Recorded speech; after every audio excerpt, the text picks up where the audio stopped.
Knicks and Bruises, we are back. Shout out to the chat. Yo, Black is time. Fresh off the championship. You know what I mean? Fresh off the parade. I got my guy Josh in the building.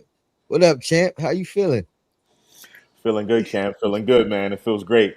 Still feels great. I'm still very, very happy and very pleased. It doesn't even feel like, man. It just feels great. I don't even know what to say, man. I know. Well, I'm milking this feeling all year long. Yeah. You know what I mean? And that's why we address each other as champ. Until we are no longer the champions, that's Right. how we Until we going get to dethroned. Until we get be. dethroned. Yeah, we champs. You know what I'm saying? Speaking of dethroned, you know what I mean. It looks like they scared out there. The reports are the Giannis trade is imminent. Mhm. Either the Celtics or the Heat. We're gonna talk about that. We're gonna talk about if he goes to either one of these places, how it affects our chances at a repeat. But I know you said you had a question or something you wanted to bring up. So Yeah. let's go. The Yeah. floor is yours. Yeah. I mean, this is more of like a dialogue, but I want to get your thoughts. I know you were at the parade. I didn't get a chance to go, but you were there. Um, and I've been Shout kind of out to thinking. Sim. My bad. Yeah, Shout out to Sim, by the way, for scooping me up on along the way, because I don't think I would have made it if it wasn't for him. So shout out to right. the Podfather Sim MBK. Yeah, I saw you out there. You, Sam, and Steph was out there. I know it was a movie in that joint. I was at home watching it, and I was tearing up just watching it at home on my TV, like just like all the love that was shown. But I've been thinking about this topic or kind of question or discussion when the Knicks like got to the finals. You know what I mean, or back to the Eastern Conference Finals or what have you, somewhere around that time frame. And then when I watched the parade, did you know that they were covering the parade on CNN and Fox News and like all the big major networks? And ABC. They were covering the Knicks championship, and then you had the Knicks players doing the whole award tour. Going on Good Morning America, Jimmy Kimmel's and the not Jimmy Kimmel, Jimmy Fallon. Fallon, Yep. and other late night shows and all of this stuff. The Knicks were doing all of this. So what I want to ask you, how do you feel about that? How do you feel about all this big media press that the Knicks are getting after they won the championship? Like, the award tour and all that. How do you feel about that? I mean, I got no issues with it, and it's somewhat expected in a sense, How so? just because just the market, the market. Okay. You know what I mean? So the market Okay. is gonna dictate that just being in New York, and now you look at the circumstances and the content of how long it's been 53 years, and then you look at the outpour or the output of people who showed up, and Right. then the numbers of people who couldn't even get in, and you know what I mean. So Right. I think even if a network didn't want to cover it or it wasn't on their main line, I think at some point when this network picks it up and this network picks it up, you know what I mean. You don't want to be the one or two networks that don't have any coverage of it either. So Absolutely. I think but I think it's a combination of all of it. You know what I mean? But new Right. being in New York and the circumstances behind this trip, 100%, Okay. it was gonna bring people out. So the reason why I bring this up, and I don't know if you know where I'm getting at with this, is because remember we had this discussion, and I don't know how long ago it was. This is when the Knicks were doing bad, and I was telling you, I was like, listen, And it may seem like people are coming down on the Knicks too often and too hard because because it's the Knicks and it's Knicks for clicks and all of that stuff. And my response to you was, it's not only just because the team is doing bad, it's because of the market that we're in. And a lot of people, yourself included, Sim included, were like, no, it's still supposed to be fair across the board. And my answer was like, that's impossible given the circumstances and the setting of what's happening. Imagine if San Antonio, hold on, wait a minute. Let me finish my point. Imagine if San Antonio would have won the championship. Do you think they would have been covered on all these networks like that? Absolutely not. no, It wouldn't have been like that. It wouldn't have been this tour of going on late night shows and Good Morning America. It wouldn't have been anything like that. There's a difference when you play in New York City. So I just wanted to bring that up and share that Because I brought up that point. I was like, when the Knicks win, it's going to be like nothing but like you ever seen before. It comes with the territory. Even when the team is doing bad, it's going to get covered differently. That's just the nature of the beast. So I'm glad that we got this experience now that we have won, so that I can prove my point to everyone that it's different in New York. I know when we weren't winning, it may have seemed like they were harping on us a lot and too much, but I'm like, listen, that's just the nature of the situation. Imagine if I mean, not imagine, but think about Cleveland winning, or San Antonio. Or let's pick a team that doesn't have any championships. The Wizards, the Hornets, teams like that. It wouldn't be like this. So I just want Knicks fans that are happy and okay with what's happening right now, not just because of we won, but we're getting that respect and that ultra respect that we deserve. I just want people to kind of think about the context of where I was coming from with that. I feel vindicated in a way. That's why I bring that up. Yeah, that's what I want to talk about, Tony. It's funny though, because I remember the situation or the conversation, and I think we were having two different arguments. Because my point was, and again, I referenced this at the time. The reason I even found Sim's channel or any of the Nick content that was out at the time was because there was not only a negative stigma on the mainstream media and how they reported or talked about the Knicks games, but there was a lack of reporting. So my point at the time was, this is still New York, and they're not giving us the respect of that. The market, they would ignore us even when we have a 17-win season, but if two of those wins was against the top team in the league, I would expect, at least in that moment when we beat those teams and they talk about it, they don't talk about they talk about the Knicks and they talk about who played well, rather than the entire coverage, if there even is coverage, was about the other team losing, not who they lost to, not how they lost, not who played well. So I think my argument was they're not respecting the market. And I'll give you an example.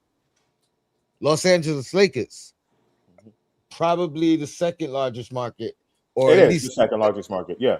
So when they were bad, which was a long stretch, right along the same stretch as ours, they were still being talked about every single day. Why? Because they're the Lakers, not because of any other reason. Now, your point was still Well, I valid. slightly disagree with that, but go ahead. Well, I'll Your respond. point was still valid for the point of the Lakers had a more recent championship run at the time, and they you know what I mean, they played into the playoffs for a longer stretch than we, or it wasn't as long a stretch as it was for us. But I think we were having two different arguments at the time. So I think your points at the time was right, but I don't think you were listening to the points I was making in that same argument. And because that's the reason I found the content creators, because I it was either no coverage or only bad coverage. And I wanted to hear about, even if these guys was bums at the time, you know what I mean? Right. I'm just throwing a name out there, but if Marty Collins has a career high and it's 25, you know what I mean? I know 25 ain't a lot, but guess what? It's a milestone for him. You know what I mean? So that was my point at the time. Well. Listen, I mean, I don't. I remember you. I remember you telling me. Hold on. No, I have to bring this. We have. Listen, we can do this now. We are champions now, so we can do this now and have a good laugh about this. And I'm not. I can't necessarily disagree with what you said about why you found the content creators. I can't disagree with that. That's obviously your perspective. But I vividly remember the argument because, and you said it towards the end of what you just said, no coverage or bad coverage. The bad coverage is what I was talking about. Because it feels like the counter argument all the time when I was saying what I was saying was, it's always bad, right? And it's not bad. Like, they don't talk about us like they talk about the Wizards. And I'm like, they're not supposed to. This is New York City. It's going to get magnified even worse. And then I'll disagree with you in the fact that you saying that this team was getting little to no coverage. What about Jeremy Lin? Jeremy Lin had all the major sports networks captivated or whatever, and that team wasn't the best team. They went on a little winning streak or whatever, but Jeremy Lin really bought the energy and the coverage there. that was still a different time because Melo Right. Melo was on that team and Melo got coverage regardless. Okay. So So so so Kobe. So what about Kobe and the Lakers? See, that had a large part to do with it. That that's had what a I'm large saying. part. But again, you know what I mean? I think even in real time, I said this, we were having two different arguments. You know what I Mm. mean? And I think what you were saying was true, but it had a separate thing to do from what I was arguing at Okay. the time. Well, listen. All is well now, right? All is well now. You know, All we is great. understand the circumstance. All is great now. Yeah, all is great now. I just kind of wanted to bring that up and to just finish off what I'm saying, to put a bow on it, kind of like this ain't over. Like, and we're gonna talk about what the expectations for the Knicks moving forward. Can we repeat? We're gonna talk about that. But listen, right now, the Knicks are target number one, as they've been for some time, but now they're officially really target number one. And there's going to be an expectation that the Knicks have to do well. Like, whenever they don't do well, it's going to get magnified the same way. Maybe not like it used to be, because now we have the championship now, but it's going to get magnified. Salute to Andy. Where's Andy been at, man? What Andy up, was at the Andy? parade. International Andy was at the He parade was at the oh from man, Poland. from Poland. But yeah, So man, that's like, another thing I want to talk about, but yeah, yeah. we'll get into that. But yeah, that's just my main point. I'm just so happy that we won, and moving forward, listen, this ain't over. You know what I mean? We champs now, so we got to take the good end and everything that comes with it moving forward. The salary cap and all of that, because we got the championship now. They can't ever take that away from us. And of course, I want more. You know what I'm saying? So I just wanted to bring it up. But go ahead, Tony. We'll go ahead and continue, man. Well, now I do want to talk about this Giannis situation. Right. The two teams that they got it narrowed down to, the Heat and the Celtics individually. If he goes to one or the other, how does that reflect on the Knicks and their championship, their repeat chances? So let's start with the Heat, which I think is probably the less dangerous of the two potential outcomes. Questionable. It's questionable to me, huh? As of right now, Right. because they would have a lot of holes to fill, um, considering what they're gonna have to give up just from a salary matching standpoint. They're gonna have to give up at least 2 to 3, functional players Right. along with the draft assets. So I figure let's start there. Now, that's not saying Miami, you said, right? You said Miami, right? yes, yep, Right. Miami. Now, let's be honest. If there's an organization that does the most with the least over the last 10, 20 years, it's probably the Miami Heat. You know what I mean? Bringing in whether it's minimal contracts, uh, uh, unsigned draft guys who Second weren't rounders, late drafted. second You rounders, know what I mean? stuff All like that. those kind Yeah. of things, and finding diamonds in the rough. So I'm not discrediting the fact that they wouldn't be dangerous. I think they will. You add Giannis to any team in the league, they become a better team, hands down. But there's questions about how he fits with Adebayo. Right. Defensively, I think they're great. How do they mesh offensively? Right. Um, both of these guys can create for themselves, but I still think I don't know if you want the ball in both those guys' hands 50-50, Right. or even what I mean, the majority of the time. I think you want some wing depth, some guard depth, and I think they lose a lot of that if they go out and get Giannis. If I got a preference, that's where I'd rather him go. Right. Because of the fit. But Because the fit is not ideal. It's kind of abnormal. Right. But Miami's still an ideal destination. Free agents go there, especially if they're already willing to take minimal contracts or whatever. Now they start looking at the weather and the taxes and things of that nature that Right. that I think all favor Miami. But what's your thoughts on that move? I think you agreed already that would be your preference. But how do you think that would shake out? What do you think they lose? And how long do you think it takes for them to kind of Steady it. Um. yeah. Well, it depends on who they let go on the trade. So I'm looking. I haven't really done the calculations. I haven't really been on the salary cap, like really focused on it that much. But it's my understanding that Miami would have to give up definitely one of either Tyler Hero or Bam Adebayo, right, to make the money work, right, and then throw some auxiliary pieces in there, what have you. So I think the Miami move, it would be a little bit more dangerous if Miami were to give up Adebayo in it. I know Adebayo's Adebayo; he's a dog, but Yeah, Giannis I don't think he's the option though. I think it's Hero, right. Hawkes, whatever what Hawkins, I yeah, used Jaime to call it. Hawkins. The guy who hurt Randall, that's what I always called him. I wouldn't even call him his name. Yeah, but And yeah, Khalil Weir, and then whatever else that okay, makes the money match. got you. So if it's that, they give up a lot of their guard depth, right? Because you know your Hero, your Hawkins, like that's a lot of guard depth that they're giving up, right? They'll still have what's his face, the guard, the one that plays defense, have the really good one. I think with the Michigan State. Was it Mitchell, Davion Mitchell? I Yeah, think Davion Mitchell. they Yeah, still he's got in him, but he's not. Sacramento, He's not right? like he's not a natural. You know what I mean? Ball handling type. I'm a score on you. That's not his thing. So they lose a lot of guard depth if they do the hero move. That's why I said probably Adebayo would make more sense. But you mentioned where they can offset where with Giannis. They can put Giannis at the 5, have Bam go at the 4, so they can do that. They just would be missing guard. As far as what it would do, how it affects the Knicks, I don't think it would affect the Knicks that much. I just think that basically all the power will. Milwaukee didn't really have much power when they traded away, some of their championship pieces. But basically, you just bring up Miami into the fray of teams that can compete, right? I think that's basically what happens in the Eastern Conference. But I wouldn't be too concerned about. I wouldn't be too concerned about Miami. I think Pat Riley is kind of feels the pressures on the clock a little bit. I think Pat Riley really is feeling that pressure.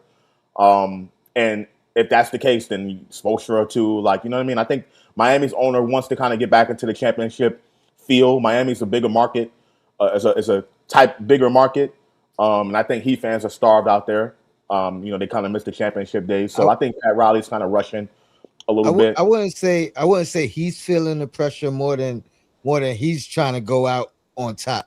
You know what I mean? I think Right, maybe his days are numbered, but not from an organizational standpoint. But I think I could see him stepping away sooner right, rather than later. So I think right, he's got more pressure on himself and saying, I want to go out with a right, bang and kind of solidify or put a cherry on the end of my legacy.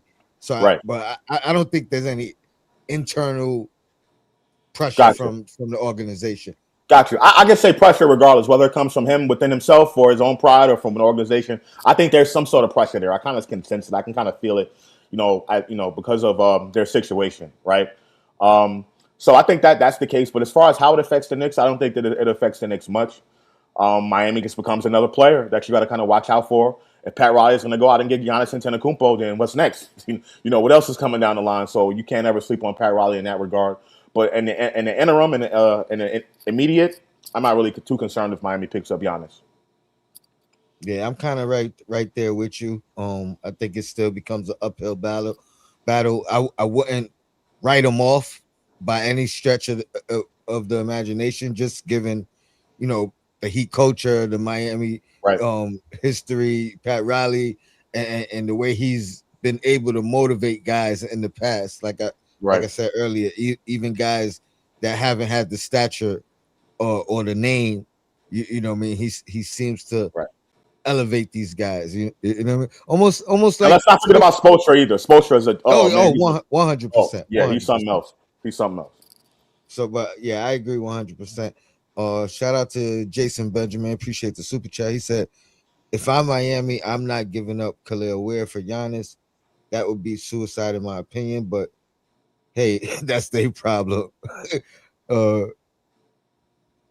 uh, they not good. They Giannis not gonna Antetokounmpo scare me. going there doesn't Yeah, scare him. Yeah. yeah, it doesn't scare me. So I think Khalil Ware, if I'm not mistaken, there was some sort of rift in the media with Khalil Ware and Spoelstra, him not getting enough time or something like that. So that was the thing. So, I think that's probably why Khalil Ware. But also, Khalil Ware and Giannis won't fit together. You know what I'm saying? Like that's just those two don't go together at all. So it's an easy. I think you can easily swap Khalil Ware for Giannis. I mean, if I'm glad we're not. But if the Knicks were in that situation, yeah, I would give up Khalil Yeah, Ware yeah. for Giannis easily. Not even a question. Not even yeah, 100%. yeah, Especially because I think if I'm Miami, I'm putting Giannis at the 5 more often than not anyway. Yep. Especially, I mean, you kind of have to if you pair him with Bam. So Right.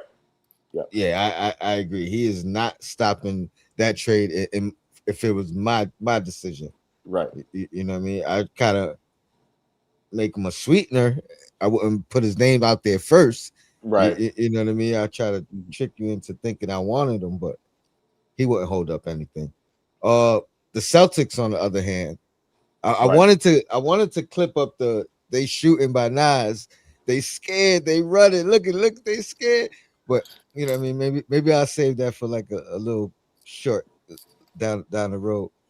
But yeah. I mean, Windhorst said it himself. You know what I mean. The Celtics didn't believe had they beat the 76ers, they would have beat the Knicks. Obviously, we beat them the year before. He mentioned concerns about the Pacers and their return, how they return. The Jalen Brown live stream after elimination. Let's start there because as Knicks fans, we ain't really talk about it much. Maybe behind the scenes. What was your thoughts on that live stream he did, Jalen Brown, after the elimination? Referencing this being his favorite year. He got to be a lead guy, and I thought it got blown out of proportion a little bit. That's where I was going with it, Tony. Yeah. Go ahead. Go ahead. Myself, Yeah. Yeah. considering now, was it bad timing? Probably. You know Right. what I mean? Could he have put more context? Absolutely. You know what I mean? But the expectations coming into the year for the Celtics was not high. You know what I mean? The projections were not good. So that, on top of the fact that he led them to the number 2 seed, for the most part, Jason Tatum had a late return. I think he was talking more about that, him maybe even learning something about himself or Right. proving something to himself. You know what I mean? More so than it just being about Tatum not being there. You know Right. what I mean? That was a part of the context, Right. but it was about what he was able to accomplish while Right. Tatum was And the was not team, there. what the team was able to accomplish, being to becoming a second seed Absolutely. because they got written off because Tatum was down. Yep. Now, and again, had he said, which maybe he did, it's a clickbait world. I didn't watch the whole thing. You know what I mean? But if he put more emphasis on the team and how the team stepped up and his counterpart stepped up, maybe it wouldn't have been looked at as such a selfish take. And I get the timing of it. Had it been a Knicks player in that same situation, I'm sure it would have been split the same way as far as the fan base and how they looked at it. But me personally, outside looking at it, I didn't take a big deal out of it. And it seems like you agree. That being said, do you think that had anything to do with them making the decision to say, hey, maybe we should move on? I think it's a combination of what you said and to piggyback what I mentioned on the last time I was on your show in regards to the media and that pressure and that perception, right? Like, and I'm going to say this again. I believe the big national sports media has a direct effect on what the players, like the superstar players, decide to do, what they decide to do as far as player movement. And I am not a big fan of it. I think it's hurting the NBA when you have superstars constantly changing teams, left and right every single year. It seems like every year you have a top 10 player in the NBA go to a different team. And I think the media has a large impact on that. Not to mention the media and a lot of people in NBA circles really don't like Jalen Brown like that. They don't like how he moves around, how he, I guess, articulates himself. But there's some sort of beef there. There's something there with that. So I think everything you said in regards to his comments on his live stream and how the comments may have been taken out of proportion by the media, in addition to the media trying to split up Tatum and Brown, in For addition to years. for years, in addition to them wanting Giannis to get out of Milwaukee because that's not as big of a market as Boston or Miami, right? And Giannis isn't, his legacy is somehow tainted if he doesn't win another ring. There's that. All of those forces are combined, right? So I think all of that is mostly that, and I think that contributes to why those comments may have got blown out of proportion. Because really, a lot of people don't like Jalen Brown for some reason. You know what I'm saying? Maybe he's too black or too proud or whatever the case may be. I'll say it. I can say it on this. Maybe that's the reason. So I think it's mostly that. And what was the second part to your question? I think that's how I feel about that.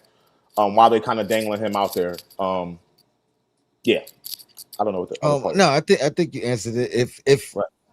yeah, if you thought his live stream had anything to do with the Celtics pretty much wanting to move on, because I feel like this. I feel like I know a lot of people say he's not going to want to go to Milwaukee. I don't think he's gonna fight to get out of Milwaukee if he's moved there. I think he. Why wouldn't he want to go to Milwaukee though? I don't understand why he wouldn't. He doesn't seem why like he wouldn't.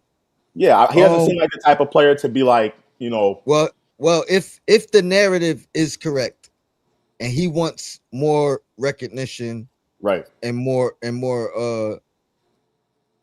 stardom, he'll have the opportunity to produce on the floor and raise his numbers and things of that nature.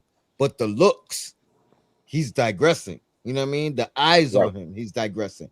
So you know what I mean? So if Right. he's trying to elevate his stature in the league, if he wants to be considered again top 5 in the MVP voting, you know what I mean? It's not going to be as easy.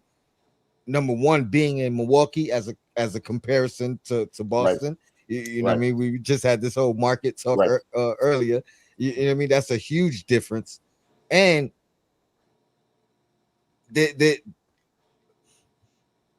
Antetokounmpo had to build his stature there.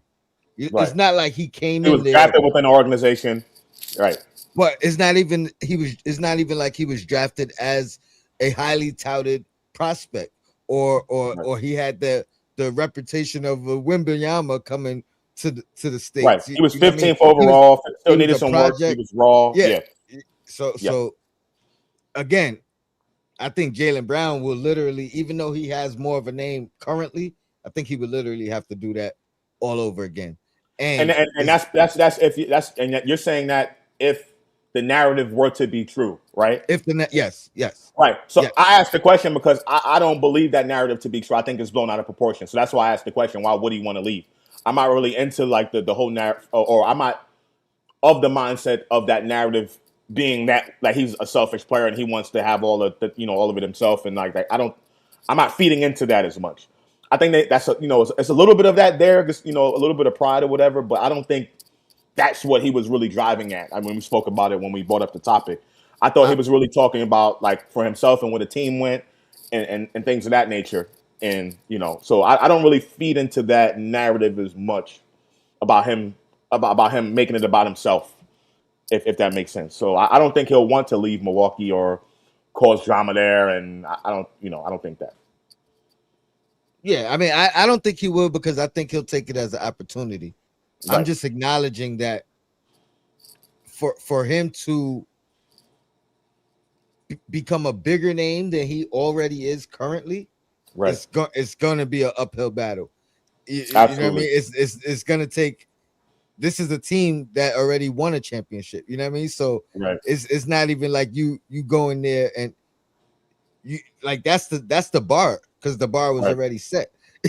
Right. Not to mention they got to build a team around them now. They have to build a team to win games, right? Yep. And then the MVP talk will start happening, right? So that has to happen too. So yeah, I definitely get that. Definitely understand that. What are your thoughts on Giannis and Tatum and the fit? Pardon me, I'm trying to. Yeah. No, go ahead. I'm listening. I'm just trying to move the chat. So I well, I mean, chat. I think that fit is much better than the Miami one. I'll tell you that for sure. I think that definitely helps the Celtics, but at the same time, I also think it hurts the Celtics because this is a wing league, right? And now you're breaking up two of the the top two wings in the game that play with each other. We were calling them Jordan and Pippen a while ago. You know what I'm saying? Like you're breaking that up. And the Knicks built the roster based off of that, the wing, having that wing depth. So now you're breaking that up. Yeah, you had a player like Giannis, right? So you're going to have to come with a whole different style of offense. Hopefully they don't shoot as many damn threes as they shot over the past couple of years. You know what I'm saying? Because that's not going to really work. It all just depends on who Boston gives up in the trade, but I still think Boston will still be a formidable team if they get rid of Brown and add Tatum. I just think they would have to. Get rid of Brown and add Giannis. I just think they would have to change up their offense and run something totally different. And that's yet to be seen. But yeah, I still think they'll be a threat. Yeah. Shout to JB again. He said Jalen Brown is my favorite non-Nick player in the league. He's pro-black, outspoken. Most non-melanated people in media and league dislike that, in my opinion. That's the same thing Josh was saying. He doubling down on that sentiment. I don't disagree. I don't disagree at all. I'm just waiting for it to not be an opinion. You know what I mean? I'm waiting for some concrete evidence of it, but I believe that as well, 100%. Here's my thing with the Celtics and Joe Mazzulla and that team. Do they pivot from their style of play with Giannis? Because to me, They would for have it to be effective, yes. Yeah. But it also seems like over the course of the past couple years, he's been kind of stubborn in that. You know what I mean? Set in the ways, live and die by the three, regardless of who's in and who's out, regardless of the circumstances of the particular game. You know, if the media is questioning him about the strategy, he's doubling down on it. You know what I mean? So right. Do they try to do they try to have Giannis fit their system, or do they change the system? And if they're changing the system, right? If they're changing the system, I think that comes with growing pains, right? I think that comes with needing time to build chemistry and maybe losing some of the chemistry that was already in place and built with the guys that are remaining on that team. If you're switching up philosophies, something that you didn't even seem to have tried, even in a situational opportunity. It was always live and die by it. So again, even though I'd like the fit better, I think if they develop just a 2-man game, it could be one of the most dangerous 2-man games in the league. No especially question. Given Jason Tatum's size. You know what I mean? That's they got Anthony Simons too. Don't forget about him. Portland, young boy. That came from Portland. Remember they traded for him in the Drew Holiday I thought they trade. moved him. I thought they moved him during the season. Simons? Yeah, I'm pretty sure they moved him. I'm not really sure, but I thought he was still in the Celtics. But yeah, you're right though. One of the most dangerous 2-man games, and I think it will take some time to adjust. But I don't think it'll be something that's like going to take seasons.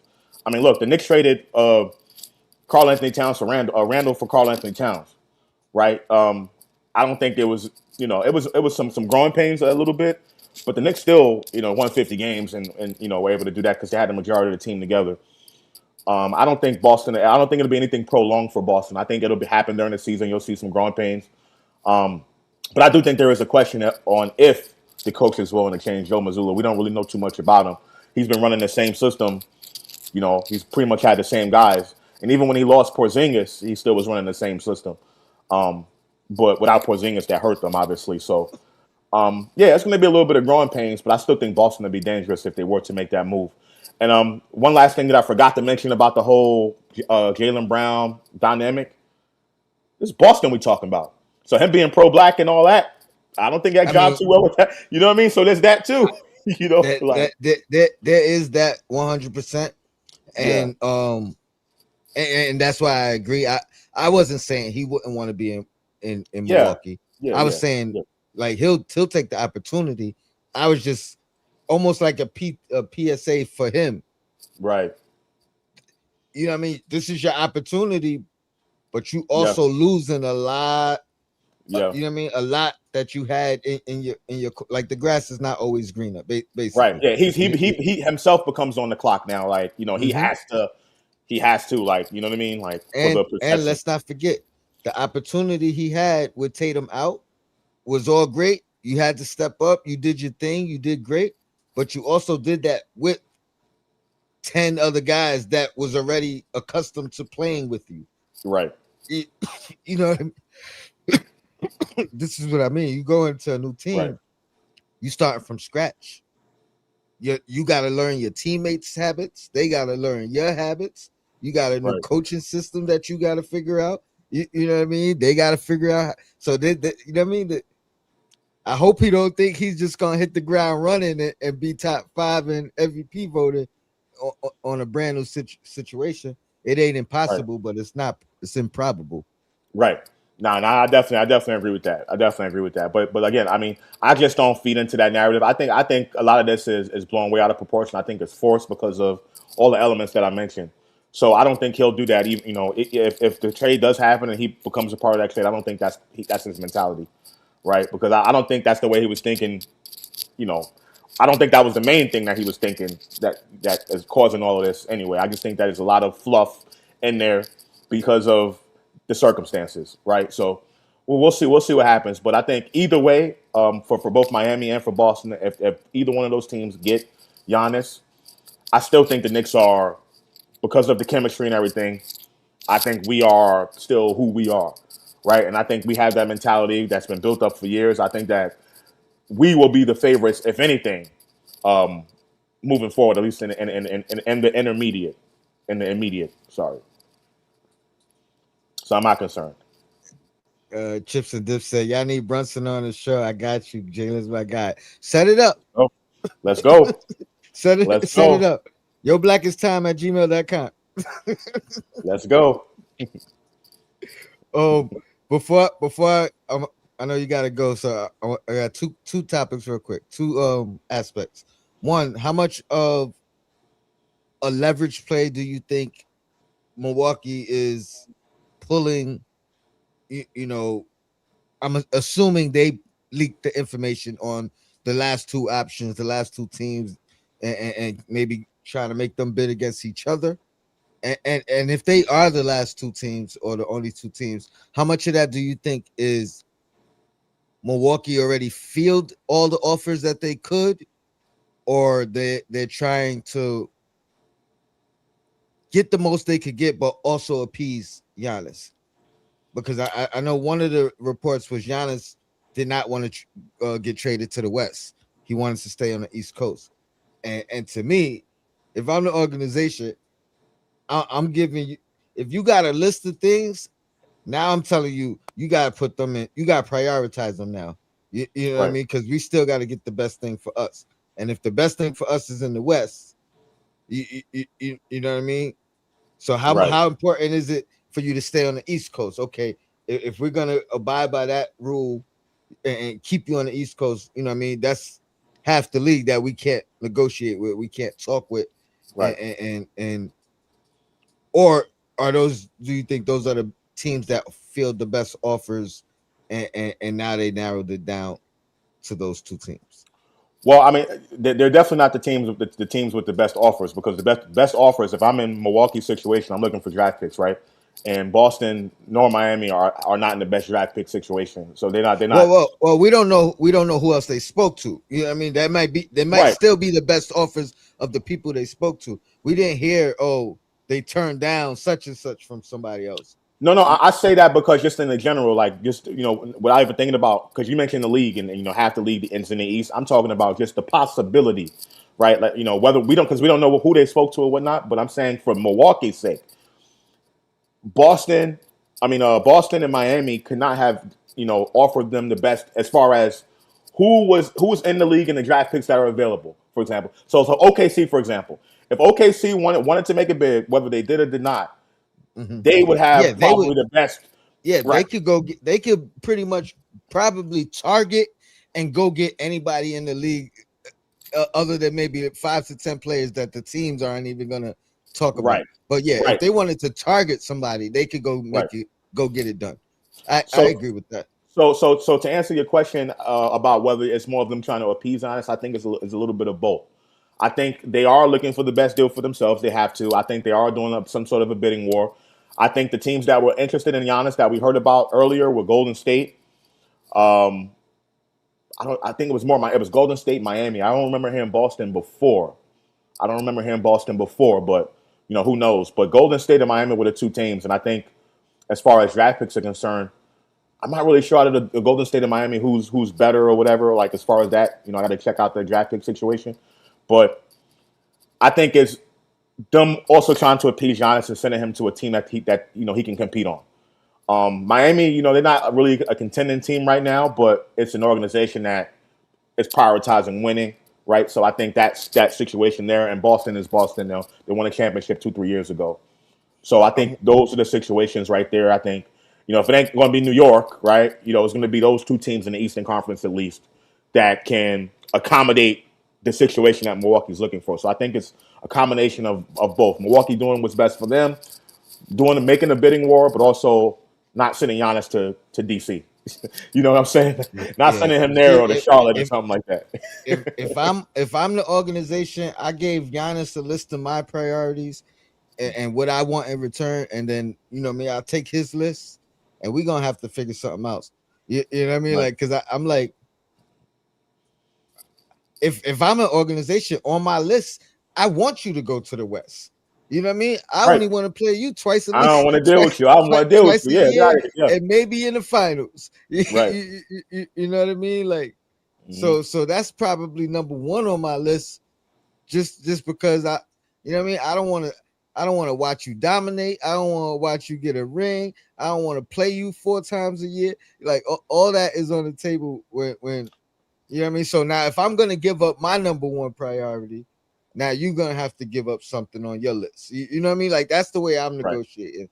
So I'm wondering if it seems like they're taking care of him and keeping him in the East like he wants. I think Miami is rumored to have at least 3 first-round picks that they can give up. I don't know what the pick situation is with Boston. Right. Real quick before we get out of here, last thing. Does this I mean, they already was shitting on the Knicks and sleeping on us already, giving us what the 5th best odds to win the chip next year. I think it's third. It moved up because it was definitely 4 and 5 in the last couple days. I saw OKC and San Antonio ahead of us in the odds that ESPN put out. Nah, they have Boston. No. You know what? I think you might Boston be right. There too. I think you might be right. I think it's fourth. Yeah, it's Boston. Yeah. Okay. So yeah, you know what I mean. Now maybe this is Vegas or whoever having their ear to the streets and knowing maybe potentially Giannis is going there, but how do you think this changes our odds to repeat? Obviously either team would be more dangerous, but do you think it puts them in a better or do you think it makes them better than the Knicks currently? And this is assuming. I mean, this is ignoring the fact that we don't know if we're gonna have Mitchell Robinson moving forward. We don't know if we're gonna have, Clarkson moving forward. We don't know if we're gonna have Shamet moving forward, just because they're not under contract. So your question is twofold, right? Your first part was about the odds, and the second part was, does that make us better? I'm going to answer the last question first. No, it doesn't make any one of those teams better than us. I don't think so. I think we have the chemistry. I think one of the biggest strengths of the Knicks and what made them the Eastern Conference favorite at the beginning of the season and when people were talking about it was because we had everybody coming back. You know what I mean? And not just the injuries to Halliburton and to Tatum, but we had everybody coming back, and it's going to be the same thing as far as the starting lineup is concerned next season, right? So I think that's that. I don't think that the move for Giannis in the East at least makes them better than the Knicks. As far as your first question with the odds, I'm going to answer that with a story. Remember when Cleveland got James Harden?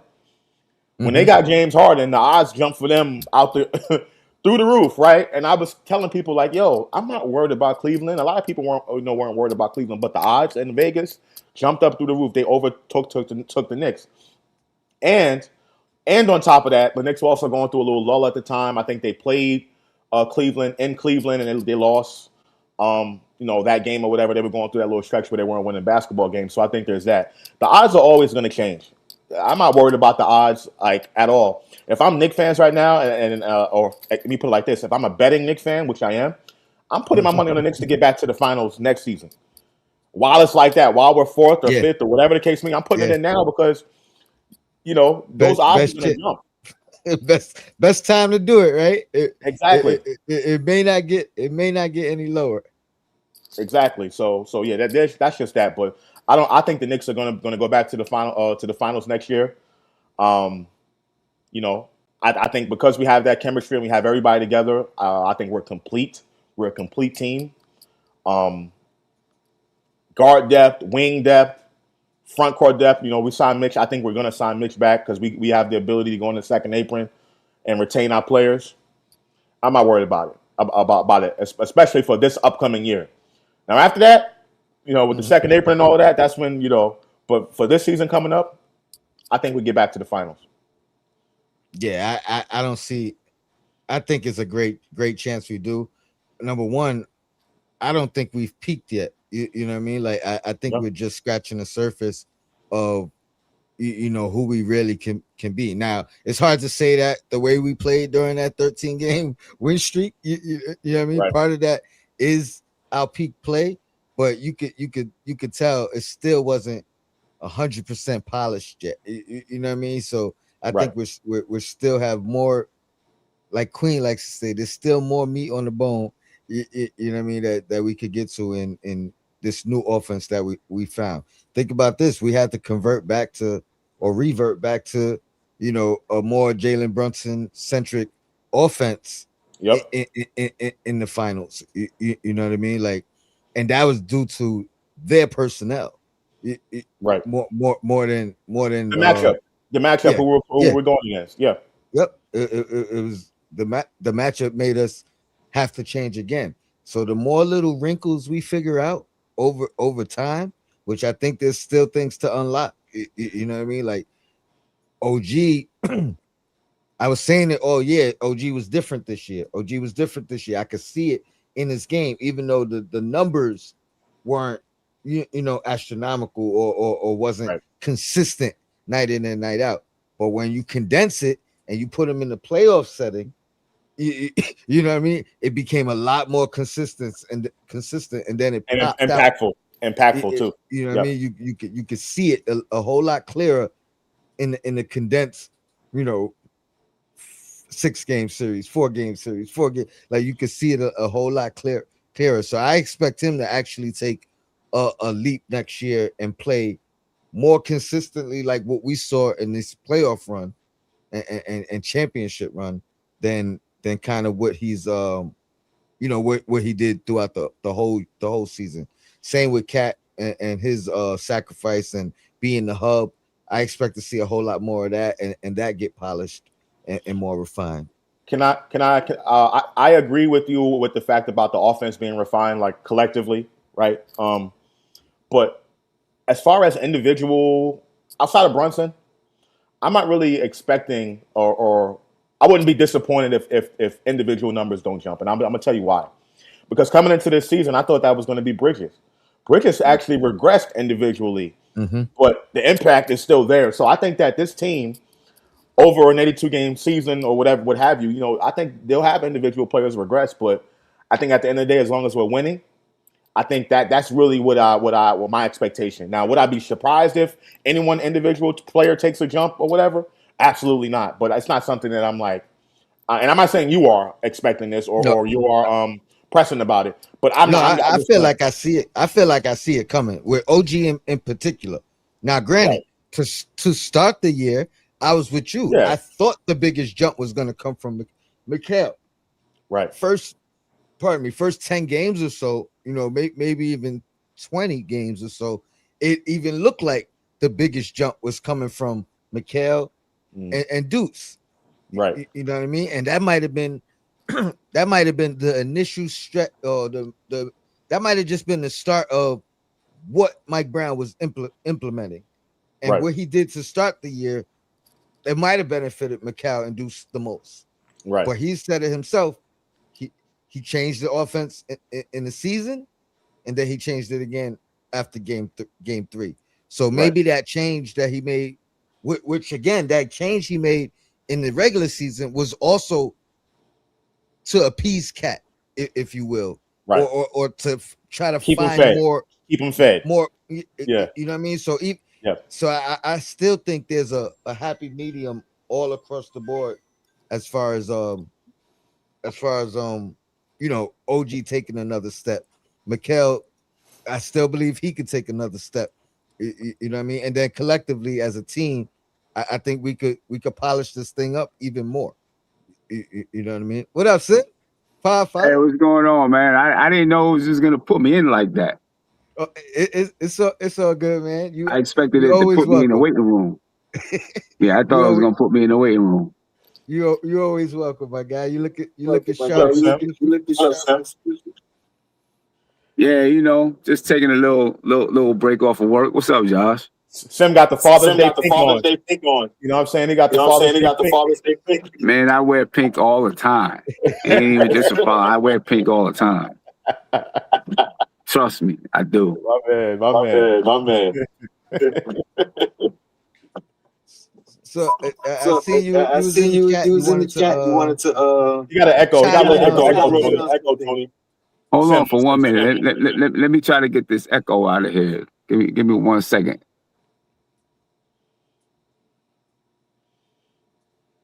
Father. Hopefully. Always welcome. Okay. I think I should be better now. Check. Yeah. Yep. We good. Yeah. Should be better now. Hold on. You see, Jarrell says Sim got that championship glow. Boy, how can you not? How can you not? Shoot. I see you were talking about. You were talking about the Giannis thing. You were talking about OG. I really think OG's going to take a jump this year. What we've seen in the playoffs, I think the playoffs solidified it for himself. That like gave him the confidence to know that he is like he's one of those guys that, you know, one of the main cogs offensively and defensively for this team. You know what I mean? I think he's gonna. I think it's always been all about confidence for OG, and just believing that he's one of those guys. You know what I mean? And after these playoffs, I think he believes it. 100. You know what I'm saying? Sim, confidence and opportunity. Because if you remember when he got here, you know what I mean? That was his talks about. Right. I feel like I could do more. I feel like I could do more. You know what I mean? And he kind of got that opportunity. It was slowly, you know what I mean? But and some of it he might have had to take. You know what I mean? He might have had to. We're not going to give you these opportunities. You got to be assertive and go out there and get them and take them. So I think that's one of the biggest things, the biggest differences that we saw. You know, I was saying it throughout the year, like it's something different. But I think in the playoffs, I agree. He solidified it. Yeah, and you can't go back.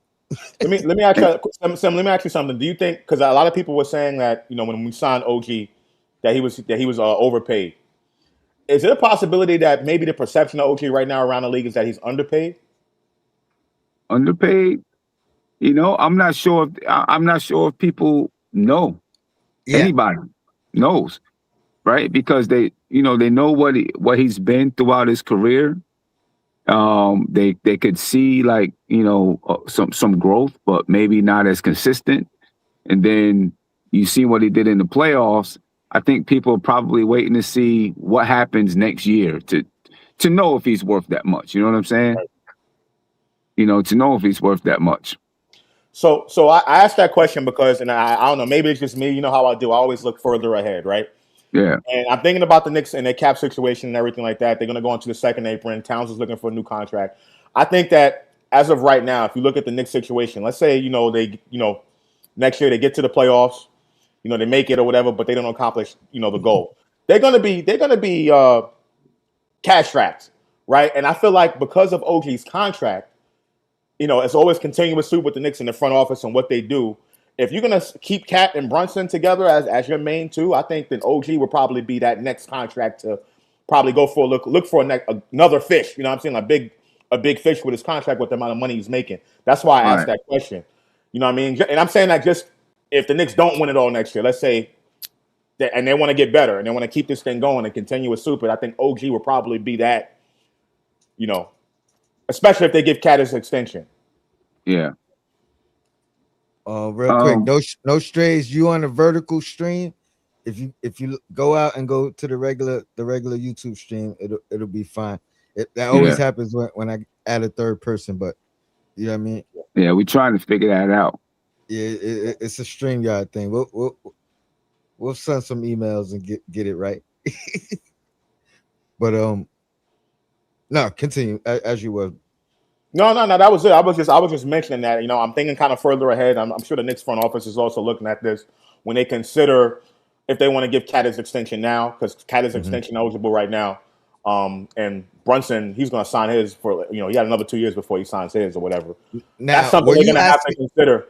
They're going to have to consider whether they want to pay Cat or not. Yeah. Were you asking internally about the perception on OG, or were you talking about outside perception? Around the league, what's the perception? I don't think they're even paying attention, because I've seen so many people, especially during this run that we've been on, the Knicks, and then them, you know, people starting to watch the Knicks who obviously weren't really familiar with the Knicks over the past couple years, and then I've seen so many people in real time say, "Hey, OG's their second highest player. OG's making this amount." So I don't even think most people are aware outside of the organization, you know what I mean, the fan base, what he's making and how much you know what I mean, how high of a contract is that he's the second highest player. Most people don't know that he's getting more than Brunson. Right. You know what I mean? Most people aren't even aware of it and are surprised when they look it up. So I don't think they're looking at that part. I think they judge Cat's contract more, and then I think the perception of, you know, Jalen Brunson taking less money, which I always say he took the most he could. You know what I mean? At the time, you know what I mean, he could have waited to get more money, but you know, he took the most he could at the time. Right. So, but that perception has always been like, oh, you know, Brunson got them that money. Brunson allowed OG to get that money. Brunson allowed them to get Cat. No, we had the money to do it. Brunson got the most money he could. You know what I mean? And I think the smarter thing that no one really talks about is that he set it up so when it comes back around, he you know, he'll be in his 10th year and he could get that 35% max as opposed to the 30. Right. Yeah, it's going to be interesting to see. I think if the front office has going to, you know, they have to make a decision on what they want to do with Cat and give him his extension. He definitely earned it, but they have to figure out, you know, if that's the route they want to go on. And I think, you know, like I said, the topic about OG, what he does next season is going to be huge. That's going to determine, you know what I mean, not just what he does, but what the team does. If they win the championship and OG has that type of year, I think you keep it going. There's no reason for you to make any type of moves or anything like that. But if they don't win the championship, or like they fall short because of the cap situation and everything like that, that's just the nature of the beast. They're going to have to look at it, you know, because they're going to be strapped. Because they don't really have the picks and anything like that. Let me ask you first, Josh, and then Sim, because I don't know. I know you on a schedule tight. Well, y'all probably both you on a lunch break, so you're probably both on a tight schedule. But and my dog is wild now. He wants to go outside. So. The Dolan coming out and saying that we're not going into the second apron.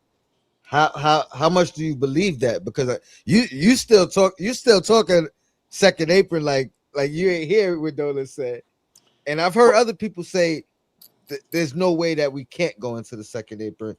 Whether it's keeping Mitchell Robinson or not, they, you know, people have said it's going to be very hard to stay under the second apron without filling the roster with minimum contracts. So, so Dolan doesn't know. Dolan needs to be quiet. I know he's happy. You know, there's something about rich people. They got their own circle or whatever. They just decide to say what they want to say without really knowing what the hell they're talking about. So, you know, It's cool. But he doesn't know what he's talking about. If this team wants to stay together completely, they're going to go into the second apron. And the second apron is designed like that so teams can retain their own talent. That's why the second apron is there. It's not just for teams that are looking to go out and get free agents and stuff like that. So there's that. And let's say even no, for the sake of what happened here? That's just me trying to just keep on talking, man. Yeah, the spotlight's on you, baby. But I think that like if everything stays the way it is right now, and let's say the Knicks, if they don't want to bring back Mitch, if they don't want to bring back Shannon, which I'm sure they're going to bring them back, then technically yes, the Knicks are not going to be in the second apron, right? And Alvarado signs his player option and everything like that. They're not going to be in the second apron, but oh my gosh. Oh, you kicked him out. I ain't mean to kick him out. Oh, there you go. You back. Yeah, he was talking a bunch of stuff though, so you know how that goes. Oh, whatever, Sam. whatever. But yeah, that's the point. Dolan doesn't know what he's talking about. I think the Knicks are going to go into the second apron no matter what. Now, for this upcoming season, but after that, we'll see what happens after that.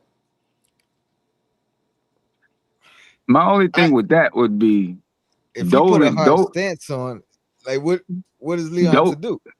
Yeah, Dolan's the owner. So if he decides he doesn't want to go into the second apron, I don't believe him, Sam. That's what I'm saying. And he gives the directive to Leon Rose to not go into the second apron. And what can Leon Rose do? But try to convince him, to go into the second apron. I can kind of understand not going into the second apron. Why? Because there's so many restrictions on your team that may not allow you to upgrade if you need to upgrade. That's not necessarily true for this situation, Sam. This team I'm gonna tell you why. Because this team is coming off a championship, right? Okay. I think for this upcoming season, you're not really looking to bring any outside talent anyway. For this upcoming season, that's not what you're looking to do. So going into the second apron really won't affect the Knicks that much because they're going to keep the same team together. They're not going out for anything outside. That's why I said the following season. Maybe. See, right. You're speaking to absolutes, like no one will ever get hurt or anything like that, right? Let's just say someone did get hurt, and then you had to make a move, and you couldn't. You're restricted. There's still veterans minimum contracts. Right? There's still that. Like I'm talking about free agency, like or a trade or something like that. I don't think the Knicks are going to make a big major trade next season. There's veteran. If somebody gets hurt, that's how they bought in Jose Alvarado. They made a little trade, gave him the veterans minimum or whatever. Right. I got it. They made a little trade, but I think you keep as much flexibility as possible. And this is where I was going. I think when you say Dolan doesn't know what he's talking about, I think he misspoke in the sense that the real restrictions come after multiple years, right? Or there's restrictions once you're in the second apron, but the penalties come after multiple years, which is why you've seen Indiana dip in, dip out. You've seen the Celtics get in, win the chip, get out. Once Tatum got hurt. So my question is, do they go in it? Like, I'm hoping he misspoke as opposed to just don't understand. He obviously understands the second apron and the implications of it. Mm-hmm.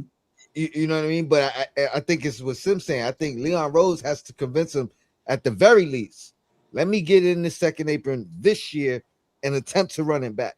You know what I mean? And then I could try to finagle my way out of it, make some moves to get out of it.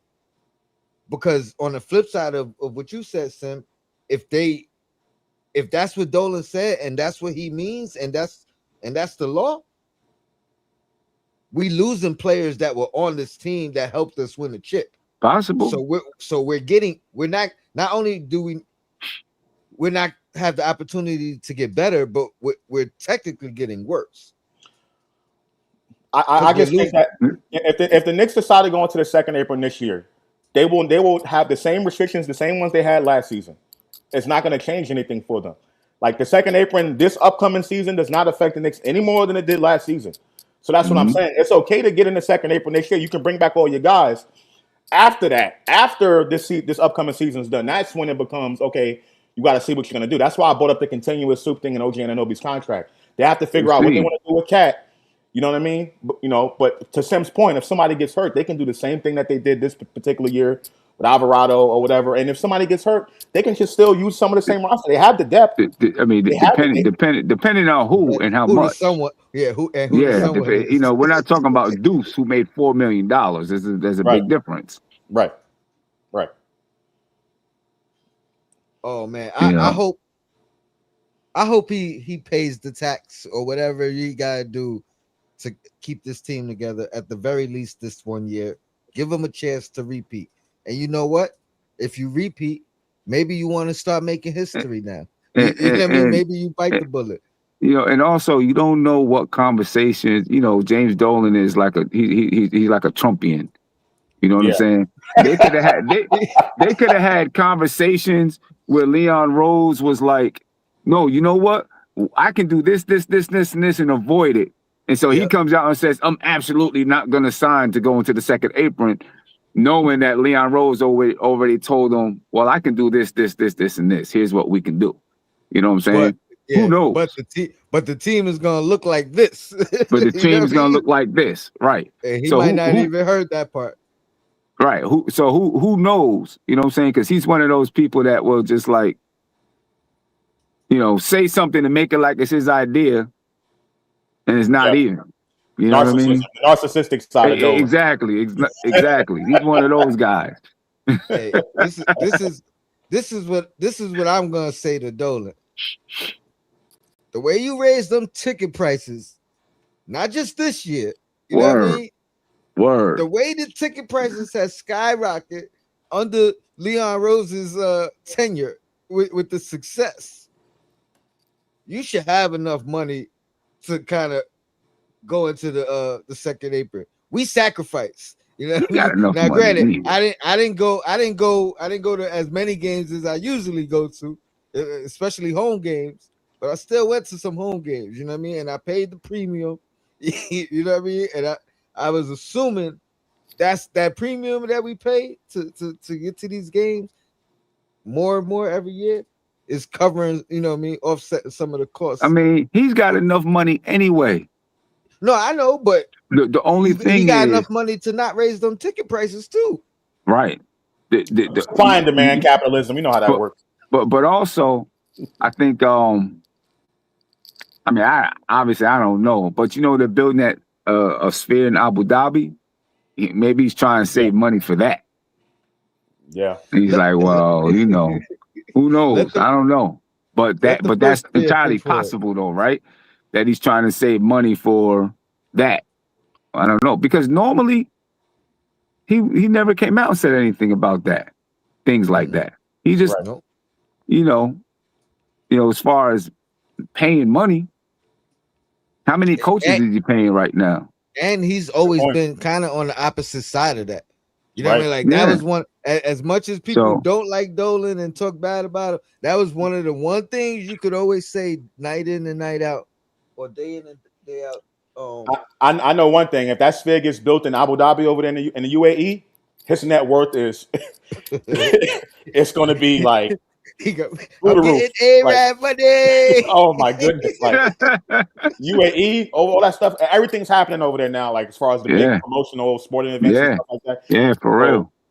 Man. Whew. Wow. Yeah. Who knows? I don't know. It'll be interesting. It'll be an interesting off season.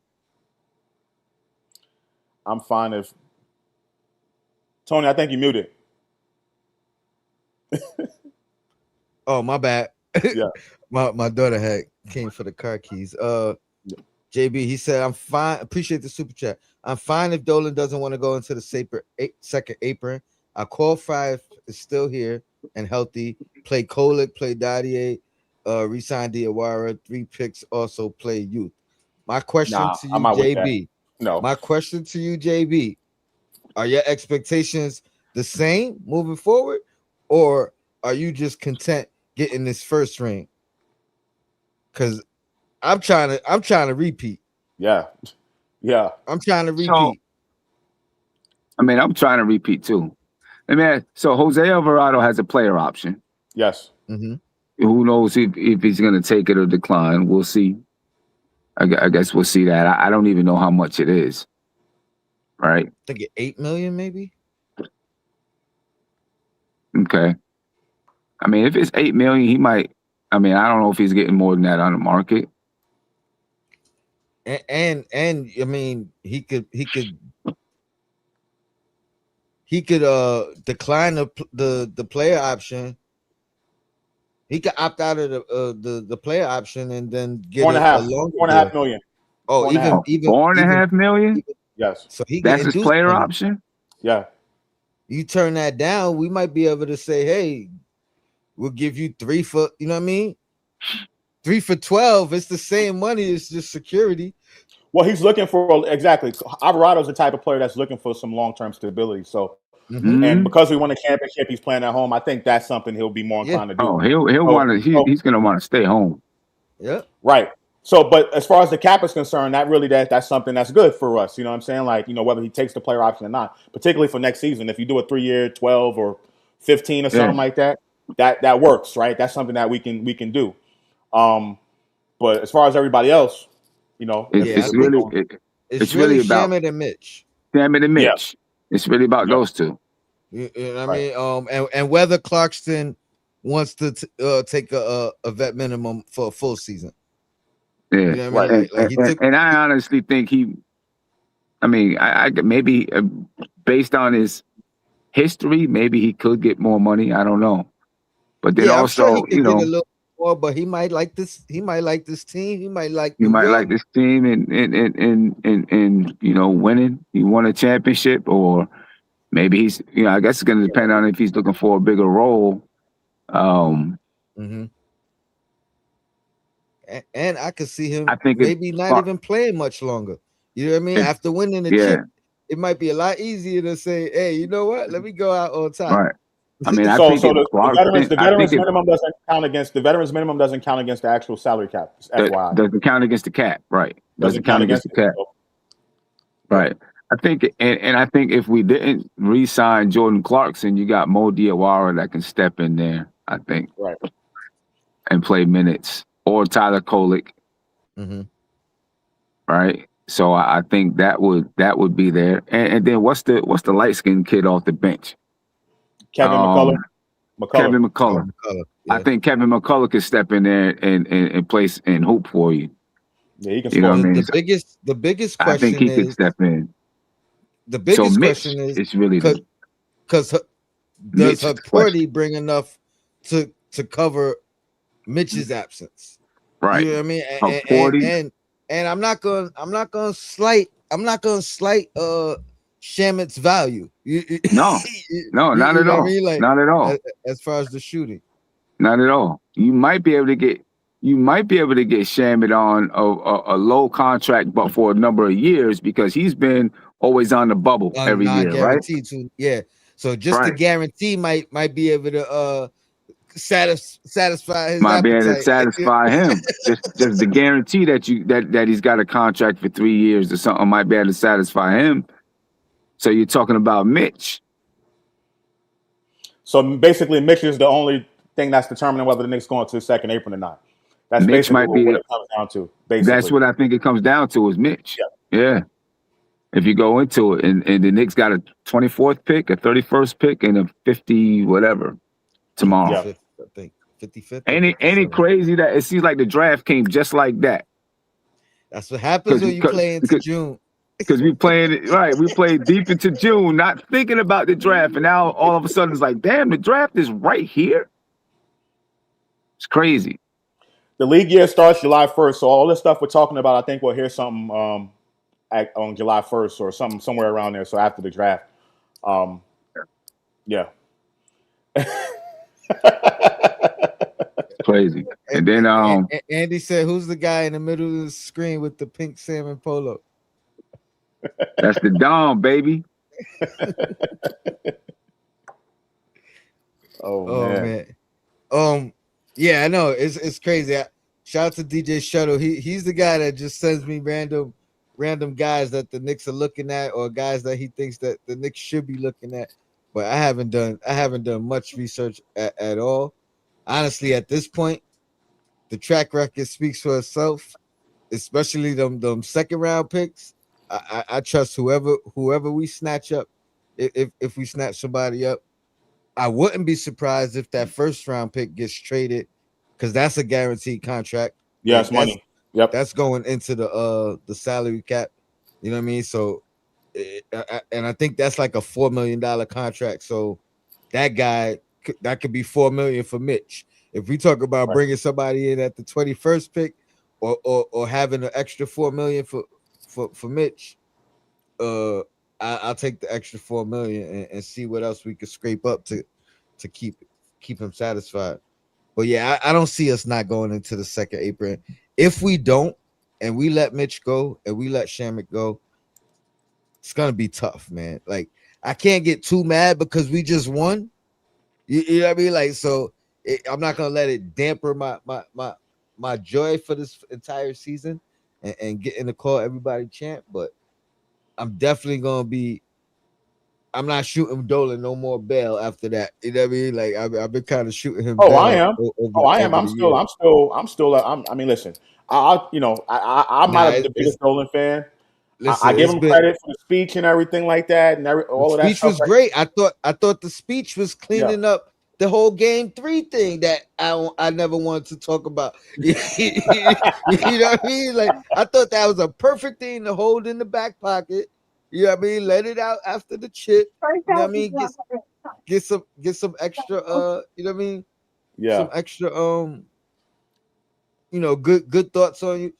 But he continues to keep just either saying something or doing something. At the parade thing, man. I know. It's like, yo, he can't help himself.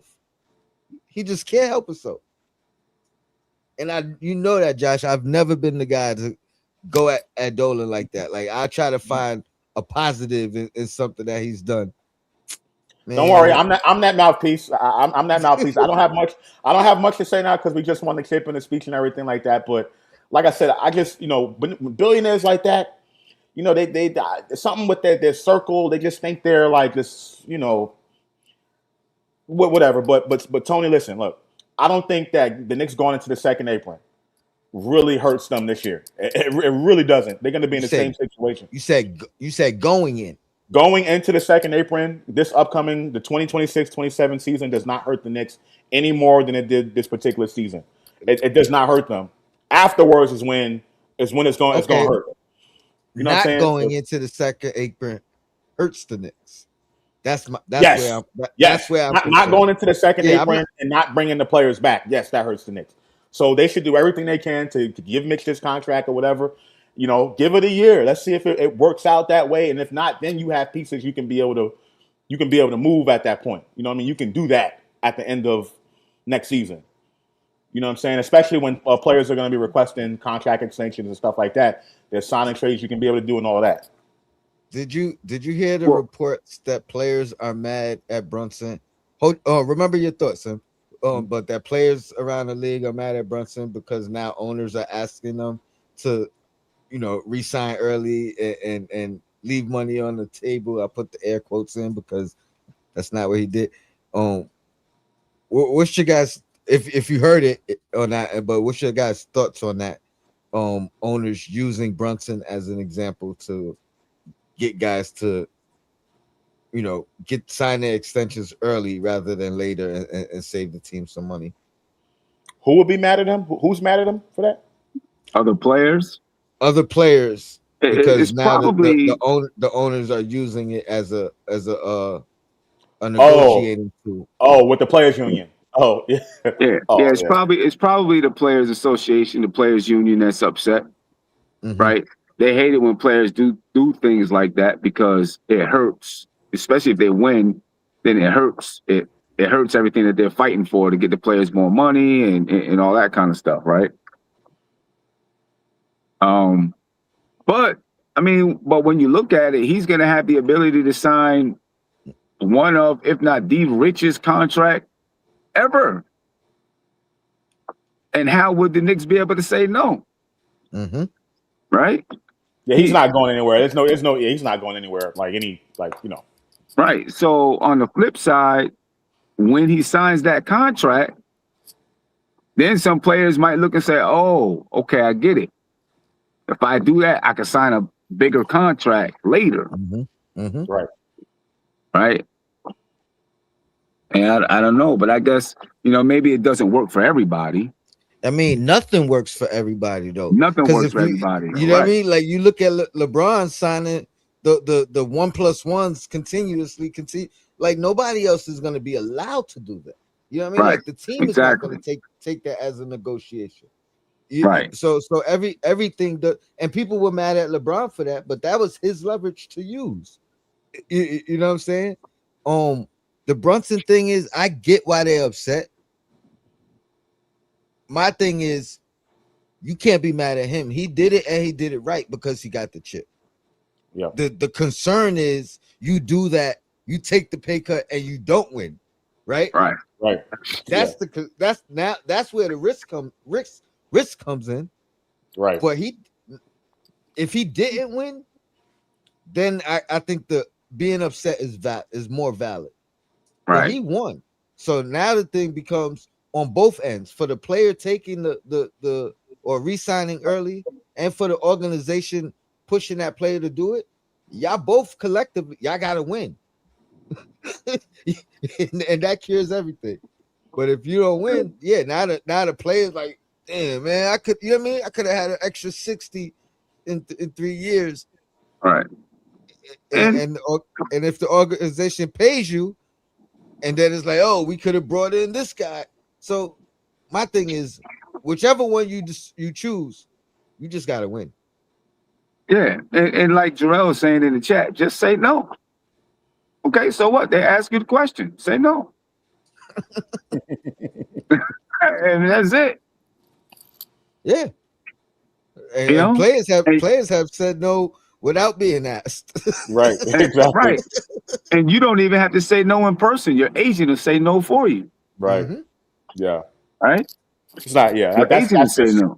That's just something the owners are putting out there. Yeah, it's not, anybody worried about that. Yeah. They're going to get paid no matter what. So. And the fact that Brunson did that, a lot of that had to do with timing too. Again, so he could get that 10-year mark. You know what I mean? Yeah. And be available at that 10-year mark. Yeah. Now this is I was gonna say earlier. What if the whole thing with the apron was just was a message to Mitch's agent? Because when it boils down to it, it's about Mitch. Right. Right. What if the whole thing is a message to Mitch's agent? Like, nah, we're not gonna do it. We're not going over this. So, I mean, I don't know what Mitch could take for them to not go over that, but because I haven't really had time to look at the math. But if that's the message, though, I still don't like it. Right. I don't think it gives the Knicks any leverage. Yeah, I don't think it gives them any leverage. Don't negotiate. Number one, Dolan don't negotiate. Period. Right. Like end the sentence. That's true. and two, don't negotiate in the media. You know what I mean? Like we've been a lot cleaner than that over the last couple of years. Right. Where nothing is getting leaked, nothing is getting published. You know what I mean? Now, could somehow that be misdirection? You know what I mean? I rather like kind of deep dive or think about that. Can it be some misdirection where now you putting a number out there for other teams that have, hey, if y'all want him, y'all gonna have to give him this much. You know what I mean? But I don't even know if that helps because the interest in Mitchell Robinson is there regardless. That's where I was going with that. He can start in center he can start in center on any team in this league. Yeah. The Lakers need him. The Lakers can use a starting center. They can use one. You know what I'm saying? So can Golden State. So I don't know how much leverage that gives the Knicks at all. He's going to be wanted around the league, coveted for his offensive rebound ability, defense, and stuff like that. No question about it. No question about it. Matter of fact, I thought the Lakers were going to try to make a move for him last year, or 2 seasons ago. But yeah, there's a market for Mitch, no question about it. How much of the restrictions the Knicks put on him do you think was strategic in just limiting his potential output? Now this is not discrediting that Yeah, there was real concern and wanting to make sure that he was healthy, in the playoffs. But it could have been some strategy in that, in saying, hey, restrict his minutes, restrict his games played. You know what I mean? Lower his value going into free agency, and maybe maximize his value for us in at the Yeah. same time.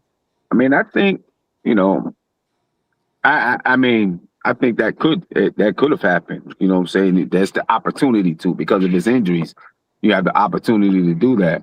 But the league also knows his injury history, right.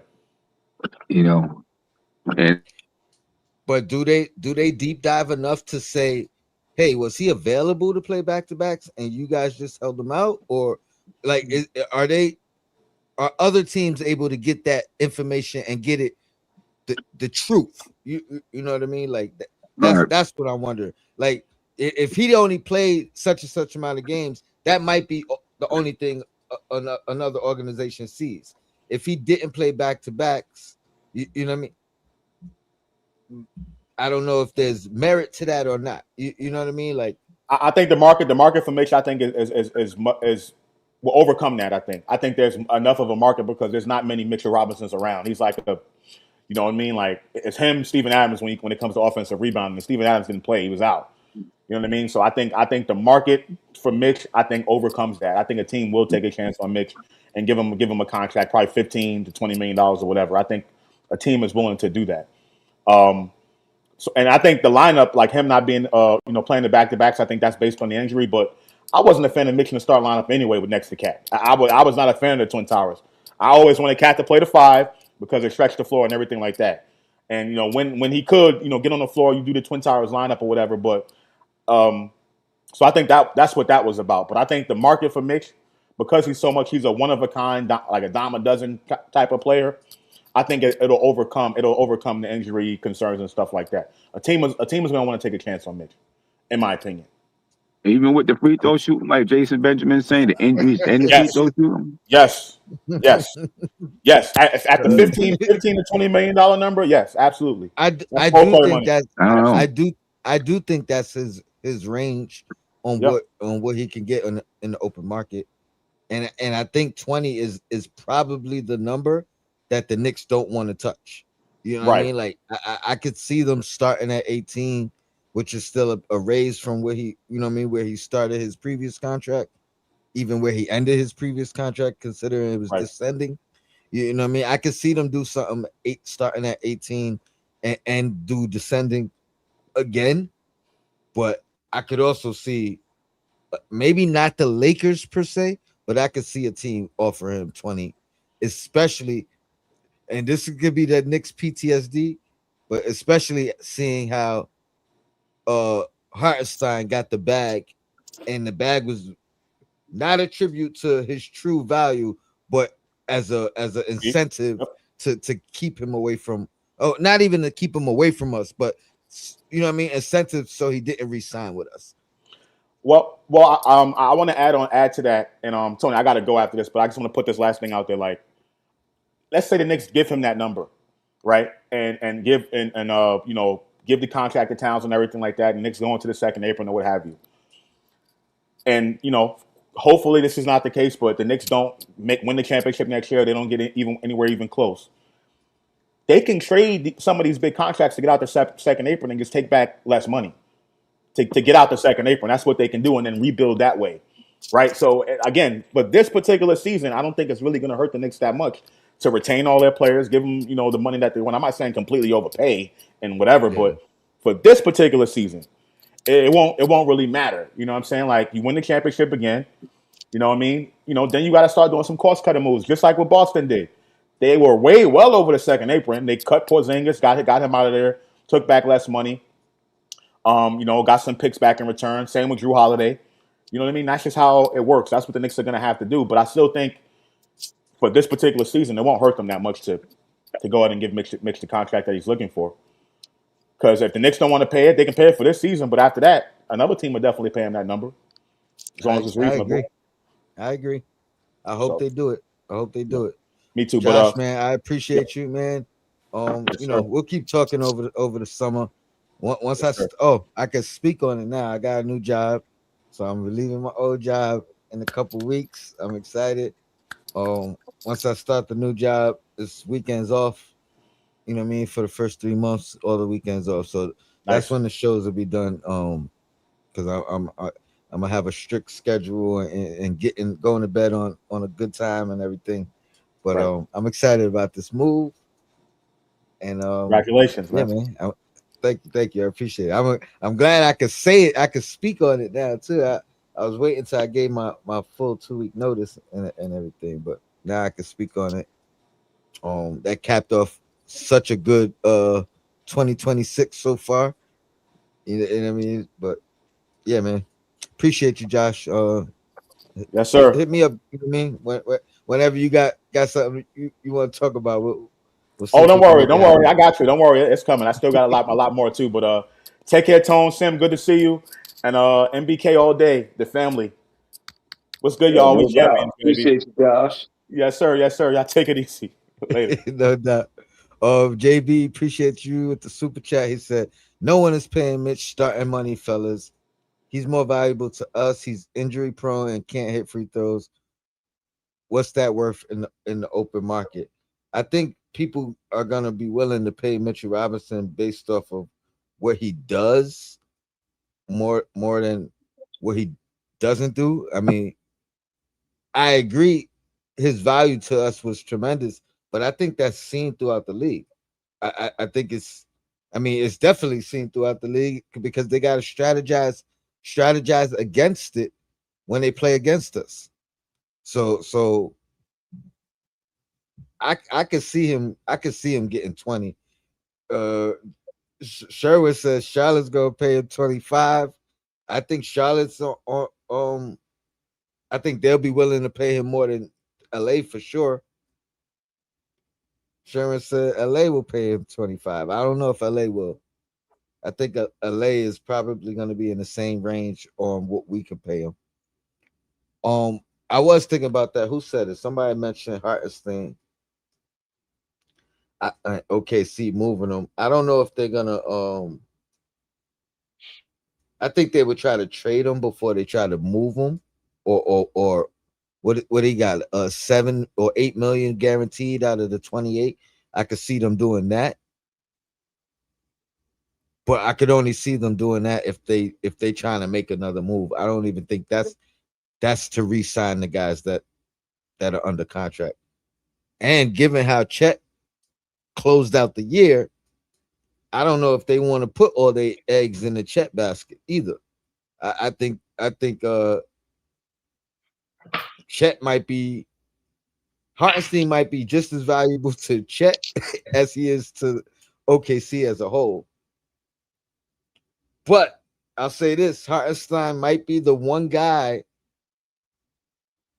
that I would be okay with replacing Mitchell Robinson in the heartbeat and not, you know what I mean? Like it'll be tough. It'll be like bittersweet, basically, like because I like Hartenstein. Already familiar with most of the guys here. Um, and his assertion came in Mitchell Robinson's absence. You know what I mean? So, and they kind of had the same exact numbers when they were playing together in almost split minutes. So, if you're talking about a guy who impacts the same way, impacts the same amount as Mitchell Robinson, Hartenstein does that. It's not the same weight, but it's the same amount of impact. So if we could go get iHeart back, as much as I'm a Mitch guy, that's the one guy that I would be okay with. You still there, son? Yeah, I'm still here. Give me 1 second. I'm about to switch. Oh, oh, Switch over real quick. no, you good. Who's this? Wayne. Oh, there we go. Wayne Peterson. He said iHeart ain't taking less. Well, no, he got 28 on the books, but only 8 is guaranteed. So they could, if they needed to open up a spot, or if they needed to get under the second apron, that's a way they could do it. And then he would be a free agent. So my thing is, if we had the 20 to pay Mitch, and somehow iHeart became available, I wouldn't mind giving that 20 to iHeart to offset what he lost.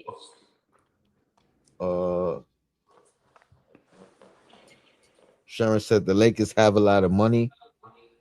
They have a lot of money if they lose Austin Reeves and they denounce LeBron.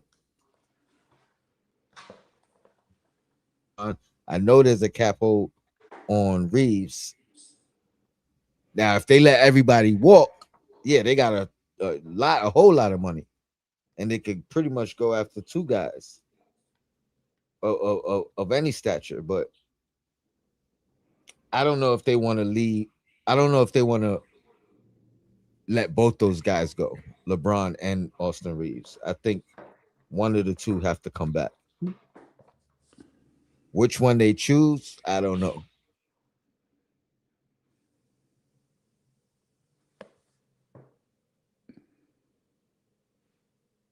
Check. I don't know if that's me, Tony, or if you lost your feed. It looks like Tony is gone, ladies and gentlemen. So I'm assuming Tony lost his feed.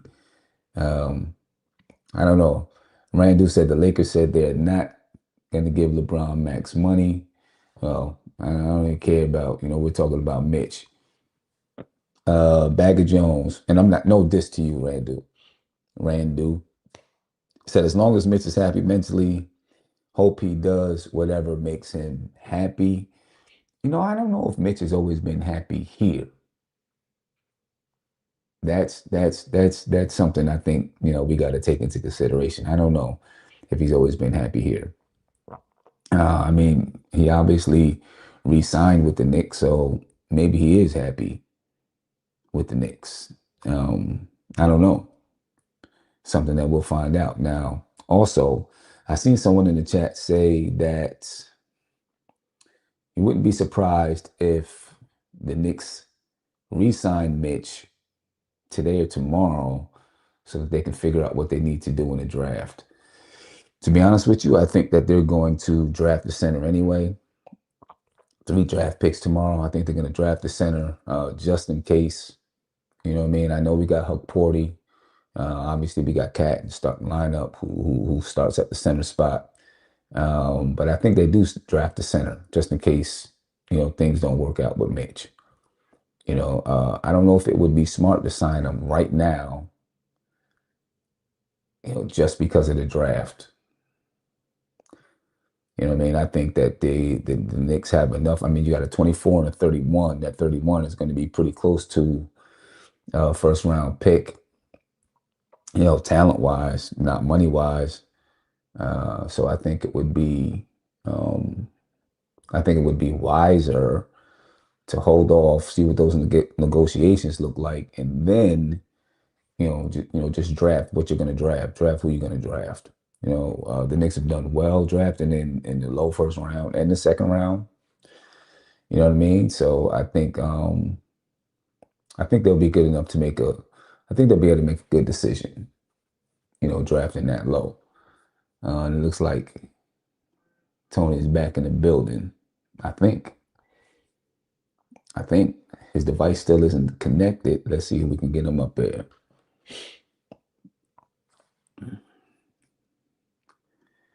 But I don't know. I thought I lost the whole stream. Nah, it stayed on. I guess because I jumped on, so it stayed on. That's what's up. That's what's up. You saved the stream. Oh, it was like, yeah, you'll usually be on this, Lord. Start glitching. Huck said Huck is not an NBA center. He's a third string center at best. I mean, He's he can developing. It's only his develop. second year in the league. Hold on, let me fix my audio. Yeah. Nick Yak said we're drafting a power forward and a point guard and re-signing Mitch. We'll see. Mock draft. Got the Knicks taking Henry Visar, All right, I center should be from back now. USC at 24. Yeah, I mean, I think we're definitely taking the center. You want a And feel good does that? story? Take the kid from St. John's. Yeah, yeah. You know, you want Do a you feel think? good story.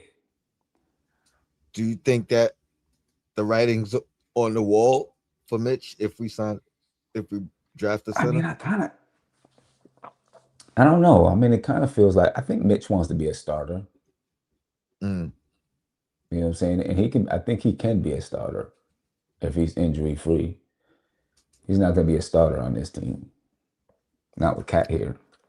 Tougher pill to swallow. Losing Mitch or losing Hartenstein? I'm gonna say losing Mitch simply because we won the championship. And he was a And we big part of had that. Hartenstein, and we We still had had Hart. Mitch when we lost Hartenstein. Exactly. Right. I So think emotionally it's gonna hit me the same. yeah. I think emotionally it's gonna hit me the same. Like, because I think the fact that we won the championship, I think part of me will feel like, you know what, Mitch, you survived. You was with us when we was in our darkest days. You know what I mean? And you made it all the way to the end. You know what I mean? So part of me is like, go ahead, like somebody said in the chat, go get your money. You know what I mean? Go get your role. Appreciate everything you did here. It was tough with Hartenstein because he went and got a chip somewhere else. You know what I mean? So, Right. on top of us losing them, and the way we lost them, like they clearly overpaid to you know what I mean, to get him away from us. So I think it's gonna be equally as tough for me. You know what I mean? The fact that he got the ring with us though, I think that makes it a little bit easier for me to accept, like, because he got us through the dark days and made it through where everybody else, you know what I mean, is on a different team before we got over the hurdle. Right. Yeah. But I hope we keep him, man. I hope we do. You at the office or Yeah. you back at the crib? I'm in the office now. No doubt.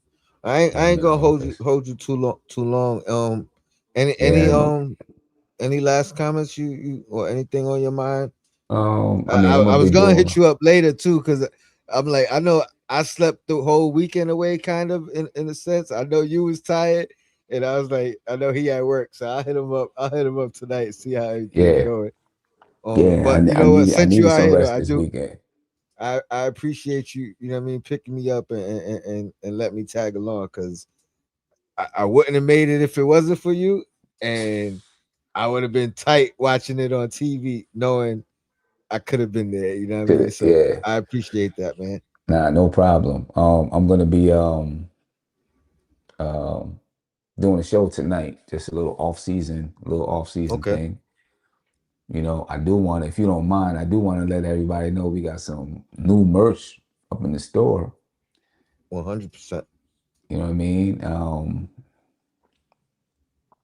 You know, it's pretty, pretty dope. If you don't mind, I'll share what Yeah, this yeah. new Throw it up. JB shirt looks like, and people can go cop. Let me get it up here real quick. And I'll put a link up as well. You know, people can go check it out. Yeah, it's pretty. It's uploading into the thing right now. So No, no doubt. I think it's trying Who's to this? upload. Oh no, it said it was too big. Hold on, I just pull up I just pull up the image from the actual site. Uh, I was gonna say that's what she said. uh, uh, Trying to Bagger get us in Jones trouble up said on this joint. said we replaced iHeart with Cat. Well, yeah, his skill Technic, set, tech, his skill set. technically, but I think I don't know. I still think I don't know if I think we might have still got maybe not. We might have seen what we had with Randall and that team if we didn't lose Hartenstein. We might. So I agree. We did replace Right. him. I We mean, did. I think Okay. maybe Randall and that team might have looked similar to what we look like now. You know what I'm saying? Because OG kind of took the place of Randall. Besides, some of the, Randall Playmaking. did more ball handling, Yeah. right? So, you know, all right, let's see. I don't know. Mm. This don't really work the way I want it to work. How about this one? The coolest 718. As long as we bring back Shamit, I'm cool with losing Mitch, GTA, and others. If we could only bring back one guy, Mhm. who's your top priority? Um, GTA. He'd be my top priority, I think. I just Okay. I like the fact that he was able to um help Brunson play off the ball a little bit. I love his defense. I love the energy that he brings. And then of course being a hometown guy, you know, It would be tough. All right, I'm gonna leave GTA out of it because I think that part is the decision is his, right? Especially when you, at least yeah. for 1 year, is his decision. Either pick it up or don't. You know what I mean? So I'm gonna leave him out of it. But I think for me, it has to be Mitch. Like if I'm deciding between one guy that we have to bring back, it's Mitch. Hmm. And I say that because anybody else, anybody else in that second unit, and maybe some people in that first unit, Mitchell Robinson's the only person whose impact is is his impact is the most consistent. You know what I mean? Like anybody else, they could have an impact, but it also could be hit or miss. You know what I mean? Alvarado could Hmm. come in the game and you either gonna feel his impact or you not. You know what I mean? Shamit could come in, he might go 12 for you know what I mean? He might go 8 for 10, but he might go one for 7 too. And you don't feel the impact. I think no matter what, at some in some aspect, Mitch is impacting the game, whether it's you know what I mean, the defensive strategy having changed. Oh, oh yeah, that's fire.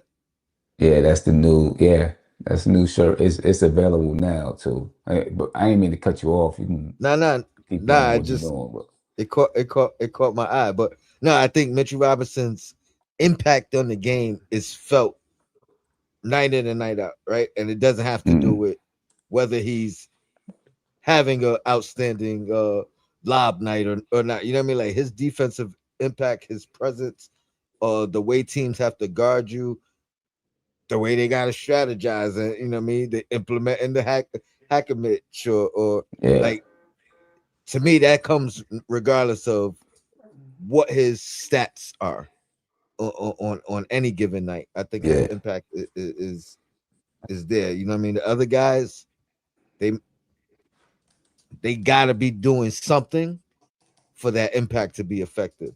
You know what I mean? Shamit gotta be hit knocking down them shots. Um yeah, Alvarado gotta be knocking down the shots and being a pest.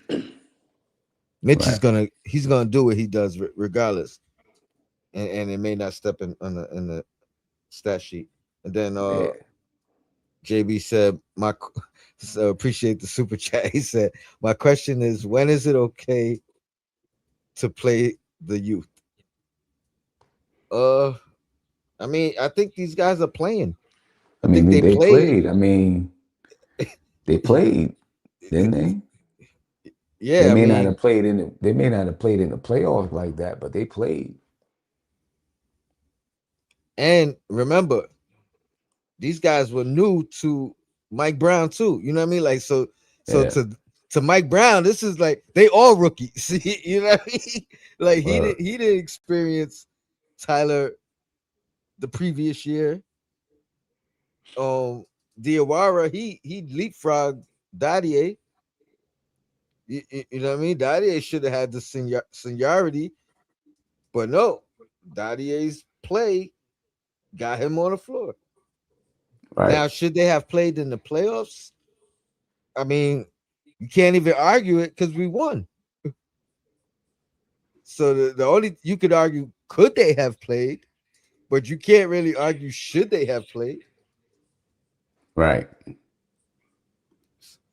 So I think they'll play more next year, right? And then they'll play more again the following year. So, but I think they played for the most part. Yeah, they definitely did. But yeah, Tone, the that's the new image. That's the image Image, yeah. Now I seen the that's on the shirt. That's the image, and you can actually it's the shirt there you right go. here. There you go. Yeah, it's a shirt Yeah, right that's here. fire. You know what I mean? NBKfam.app. I put the link in the chat. You know, Go check it out. you Cop see one it. of the new joints. It says New York 2026 champions. You know, I mean, it's you know, it's official. It's what it's gonna look like being on.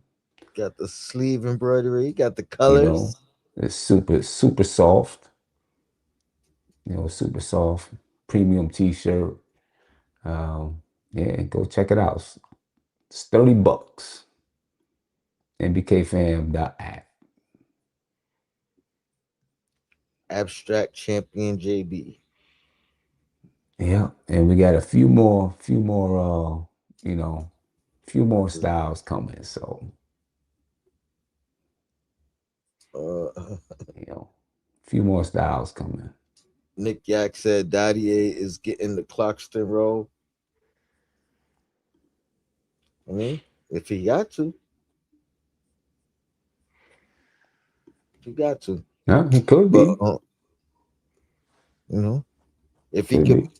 play some of that feisty defense Clarkson was playing, that'll help him. That'll help him. What time you think you coming on? Sherelle with the Probably about fire 10:30. fire emojis for the shirt. Appreciate that, Jarrell. Probably about 10:30 tonight for 10:30. about half an hour or so. All right, I should be good for it. Yeah, I'm off tomorrow. We doing a little barbecue for my daughter's birthday. Her birthday Wednesday, but me and her mom both got to work, so we doing it tomorrow. Knock that out. Okay. She talk about she want a steak, but she want to make it. All right, it's less Hmm. time on the grill for me. Word. All Oh right. man, Well, let me finish up some yeah. work Oh, and that man, I whatnot. appreciate you jumping on with me. Like you don't never gotta ask him if you see I'm on. You got the keys, man. Just come on in. Yeah, I You know what I bet mean. And for sure. appreciate you guys in the chat, JB. Appreciate the super chats. Replay gang. Appreciate y'all as well. Until next time, your blackest time. We out of here. Peace.